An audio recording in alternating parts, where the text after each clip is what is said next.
Well, tonight, 5 couples are suing a fertility clinic claiming would-be mothers were implanted with damaged or dead embryos. ABC 13's Alex Bozarchet is live outside the clinic on the west side with one couple's story and how the company is responding. Alex.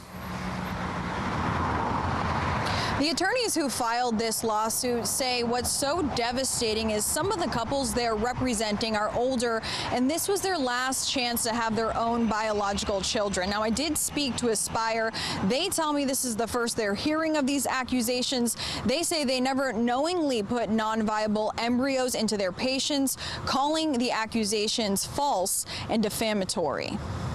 We're actually high school sweethearts. Nicole and Agustin Alarcon said "I do" back in 2020. They tried for the next 4 years to have a baby naturally until ultimately turning to infertility treatments.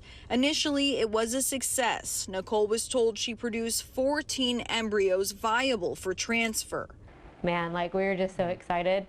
Just because for us that meant like 14, chances of getting pregnant. Nicole says she received a total of 3 transfers from the Aspire Fertility Institute in West Houston.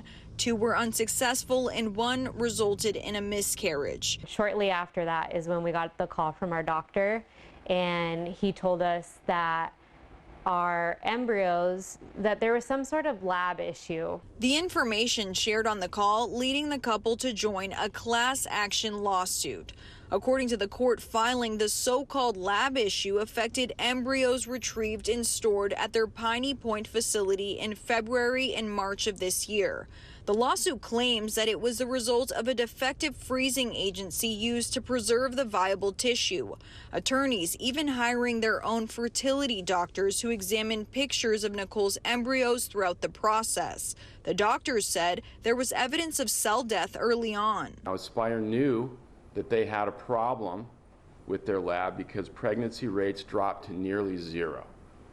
Despite knowing of this problem, Aspire continued to implant dead and dying embryos into patients. In a statement to ABC 13, Aspire acknowledged a slight decrease in thawing survival rates for embryos frozen in their Houston Piney Point lab during the timeline outlined in the lawsuit.